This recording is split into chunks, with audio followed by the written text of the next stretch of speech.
प्रदोष व्रत भगवान शिव को समर्पित एक महत्वपूर्ण व्रत है जो प्रत्येक मास के शुक्ल पक्ष और कृष्ण पक्ष की त्रयोदशी तिथि को रखा जाता है। ये व्रत शुभ, फलदायक और भक्तों की मनोकामनाओं को पूरा करने वाला माना जाता है। प्रदोष व्रत की कथा। पुराणों में प्रदोष व्रत से जुड़ी एक कथा प्रचलित है। एक समय की बात है, एक नगर में एक गरीब ब्राह्मण दंपति रहते थे। वे बहुत धर्मपरायण और भगवान शिव के अनन्य भक्त थे। ब्राह्मण दंपति के पास धन धान्य नहीं था, फिर भी वे भगवान शिव की पूजा और व्रत में कोई कमी नहीं रखते थे। एक दिन ब्राह्मण जंगल में लकड़ियां काटने गया। वहां उसे एक मणि मिली जो दिव्य और अद्भुत चमकदार थी। ब्राह्मण मणि को लेकर घर आया और अपनी पत्नी को दिखाया।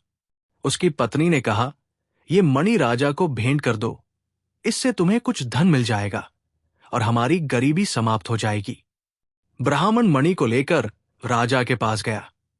राजा ने मणि देखकर कहा, "यह बहुत कीमती मणि है, मैं इसे तुम्हें उचित मूल्य देकर खरीद लूंगा।" राजा ने ब्राह्मण को पर्याप्त धन दिया। अब ब्राह्मण के जीवन में बदलाव आया। उसने अपनी संपत्ति का उपयोग शिवजी के मंदिर निर्माण और गरीबों की सहायता के लिए किया। उसने प्रदोष व्रत रखना शुरू किया और अपने पूरे परिवार को भी इस व्रत में सम्मिलित किया। कुछ समय बाद ब्राह्मण को भगवान शिव ने स्वप्न में दर्शन दिए और वरदान मांगने को कहा। ब्राह्मण ने भगवान से अपने परिवार और समाज के कल्याण की प्रार्थना की। भगवान शिव ने उसे आशीर्वाद दिया और कहा, "जो भी भक्त श्रद्धा और विश्वास से प्रदोष व्रत करेगा, उसकी सभी इच्छाएं पूरी होंगी।"